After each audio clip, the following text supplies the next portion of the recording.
All hail Ayara, first of Locthwain. This super fast deck will overwhelm your opponents. Add another victory to the pile.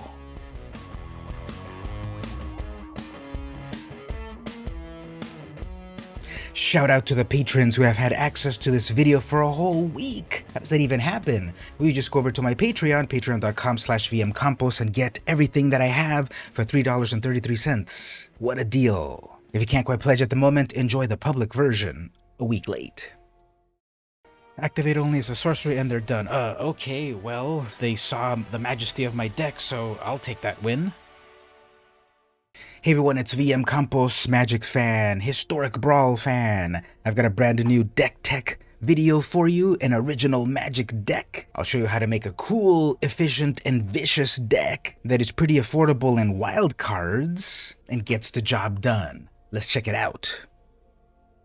Well, I forgot Muriel just does that about, and then they're like done. Okay, sure, we'll take the win. Alright, so switching over to Brawl, I've got here my decks, got a lot of them, they're all on my YouTube channel mostly, and today we're looking at Historic Brawl Ayara. So the deck revolves around Ayara, first of Lochtwain, a 3-mana 2/3 elf noble, that whenever her or another black creature enters the battlefield, the opponent loses a life, you gain a life. Guess what? This deck is all full of black creatures. But guess what is the big secret of it? They're all tiny 1-mana creatures. You're going to be gaining so much life and dealing so much damage and annoying the opponent so much that you will be the belle of the ball. Now later on, at instant speed, tap Ayara and sacrifice another black creature, draw a card. So if that minion has served their purpose, have them serve a higher purpose for your queen. One of the important components of this deck is Bontu's Monument, a 3-mana legendary artifact that makes all your black creatures cost 1 less. Now this is not really here for the cost reduction because everything's already very efficient. This is here for the second clause. Whenever you cast any creature, it doesn't have to be a black creature, but everything's black here. Each opponent loses 1 life, you gain 1 life. So again, Ayara is dealing them some damage, and then the Monument is dealing them some damage. 2 damage at a time by simply summoning your little creatures. And let's check it out. We've got 1,000,000 little creatures running around. Called in Familiar, 1 black mana, 1/1 cat. That also drains them for 1, and you gain a life. That's going to be 3 damage. If you've got Ayara out, Bontu's Monument out, you cast a Call in Familiar, this 1/1 cat deals 3 damage to the opponent. Now, it can't block, but that's okay. It's playing with a ball of yarn off to the side. Ashnod Flesh Mechanist. She's got Death Touch. When she attacks, you can sacrifice another creature and make a Power Stone. Well, who cares about that? Eventually later, you can pay 5 mana and exile a card from your graveyard to create a creature. A zombie. Now, this is a colorless zombie, which is kind of weird. But anyway, a zombie's a zombie. Banehound, I love this. So we have a Nightmare Cat, and now how about a Nightmare Dog? 1 mana, 1/1, it's got lifelink and haste. So Shock and Awe, turn 1, play your Swamp, and then attack with the Banehound right away, and start the lifelink party. Battlefly Swarm, again, they're all going to be 1 mana. So it's a flyer as a 1/1, and then it can gain Death Touch with the black mana, hold off even their strongest creatures for 1 black mana. You're going to see a common theme here. A lot of Death Touch, a lot of lifelink, also some poison. We've got the Bilious Skulldweller that also has Toxic. Blight Keeper, 1/1 flyer. Later on, pay 8 mana and have the opponent lose 4 life and you gain 4 life. So the final 4 bits of damage if you can wait until 8 mana. Alright, so notice the deck is so far mostly focused on commons and uncommons. There's a few rares in here, such as Champion of the Perished. This is a 1/1 that when you summon zombies, it gets stronger and stronger and stronger. And even if it never gets stronger, you're going to deal that draining damage from the Monument, from Ayara, and then sacrifice it if it's not getting big enough to Ayara's intents. Concealed Curtains, it's a 0/4 defender, so it cannot attack, but then later you can pay 3 mana and turn it into a 3/4 menace creature, and when it flips over, you get to look at the opponent's hand and make them discard a card. Then you draw a card. Delicious. Fun fact, there are very few creatures in the world of Magic that are eye creatures. It's a very rare creature type. Cult Conscript, it's a 2/1, it enters tapped, and it can keep coming back over and over to the battlefield if some of your creatures died. Diagraph Ghoul, sometimes you just need a 2/2 for 1 mana. It comes in tapped, but that's okay, ready to attack next turn. Drainpipe Vermin, it's a rat. When it dies, either by the opponent attacking into it, or Ayara sacrificing it, you can pay black mana and the opponent discards a card. Opponents hate that, but we love it. Dread Malkin, how about another cat? This one's a zombie. It's got Menace. It can then eat another creature, and then it gets +2/+2. Now, I missed that from the old days. Back in the old days, it would do counters of +2/+2, +3/+1, and now it's 2/+1/1 counters. Okay. Dungeon Crawler, here's a zombie. It enters tapped. It's a 2/1. When you complete a dungeon, return to your hand. So there's no dungeon crawling in this deck, so don't worry about that. Dusk Wielder, it's a 1/2 for 1 mana. Boast for 1. They lose a life, you gain a life. Ecstatic Awakener, it's a 1/1. It's a human wizard. Sacrifice another creature, draw a card, and then transform this into a 4/4 demon. Evolved Sleeper, this one's very interesting. It's a rare. So for 1 mana, you get a 1/1. It's a human. Then you pay black at instant speed. This becomes a 2/2. Later, you pay 2 to go from a 2/2 cleric to Death Touch Human Phyrexian Cleric, and it's a 3/3. And lastly, it evolves into a 4/4 Human Phyrexian Cleric with Death Touch that also draws you a card. Thank you, little sleeper. Eye Collector, it's a 1/1 flyer. Now this is very annoying because it's going to mill the opponent. Their amazing card goes to the graveyard. Now yours does the same, but that's okay. We're going to have more advantage than the opponent. Eye Twitch, it's an eye bat. Again, very few eye creatures in the world of Magic. And when this dies, it sees you a new card. You can discard a card you don't need, draw another card.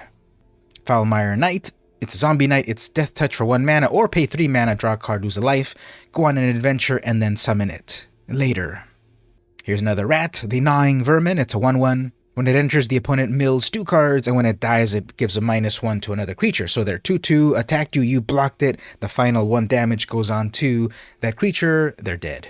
Or sacrifice this with Ayara, put that 1/1 on their pesky small creature that wasn't attacking and that was protected from the battlefield. Nope, the Gnawing Vermin gnawed it to death.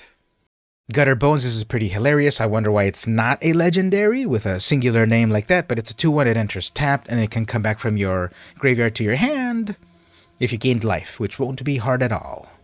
Hired Poisoner, just a good old human assassin with Death Touch.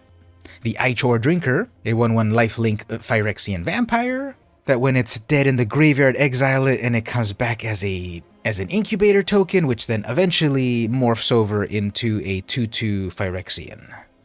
Yeah, so as you can see here, this deck is just full of 1/1s. How about the classic Knight of the Ebon Legion? This was a terror back in standard times when it was available. It's a 1/2, pay 3 mana, gets +3/+3 and gains Death Touch. And then if the opponent lost 4 life or more, it gets stronger on its own.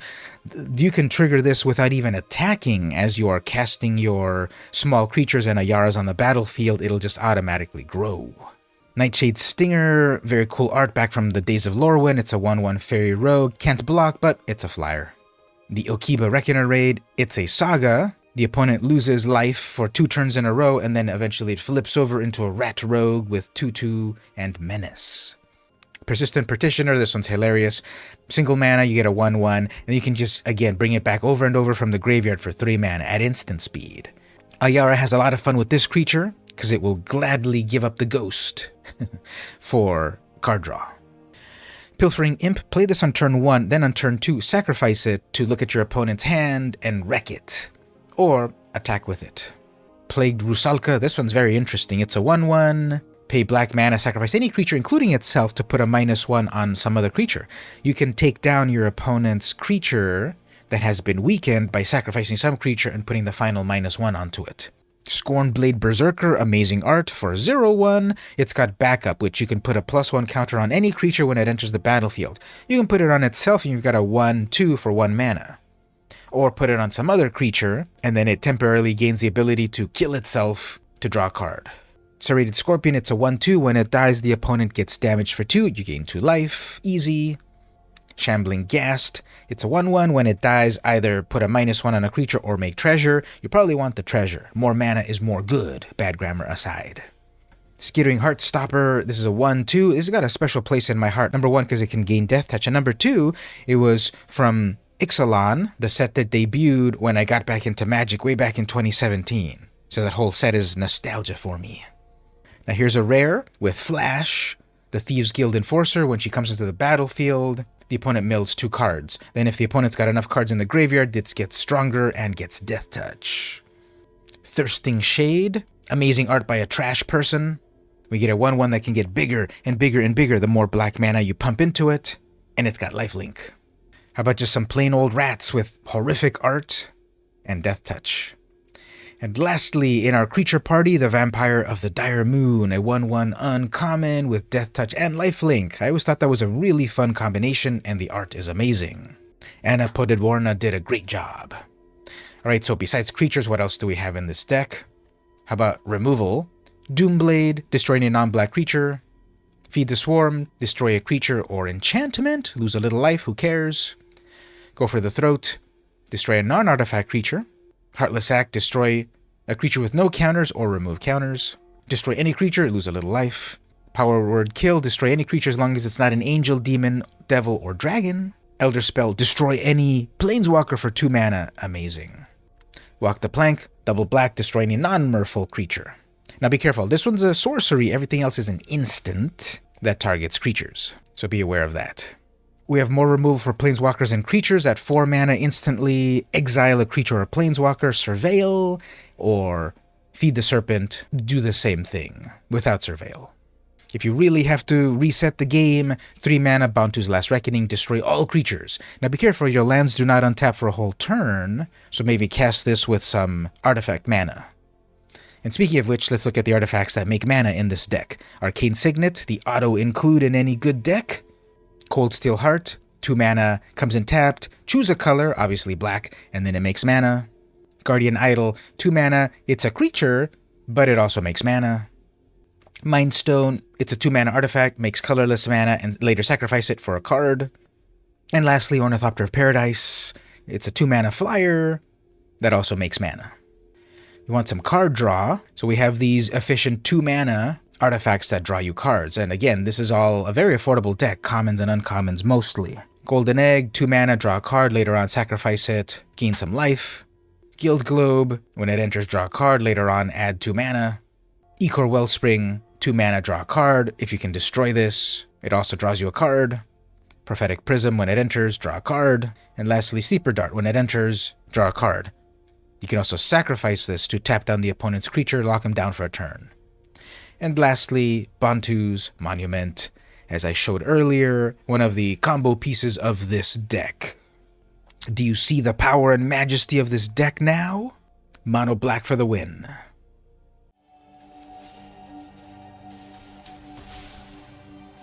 No, this isn't happening. And that was the deck. What did you think about it? Was it vicious enough for you? Efficient enough for you? Affordable enough for you? Tell me about it in the comments. Once again, shout out to the patrons. They had this video a week ago. They were wrecking fools on Arena for a whole week before the public version came out.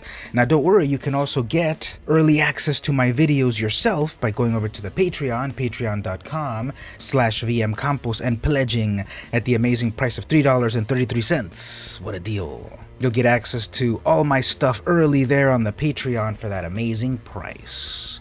But if you can't quite pledge at the moment, okay, no worries. Simply like, comment, share, do all that good stuff. I would really appreciate it. And also tell me what you thought about the deck in the comments. Maybe also tell me what deck you're looking for in the future. Tell me in the comments. This has been VM Campos, and I'll see you in the next video.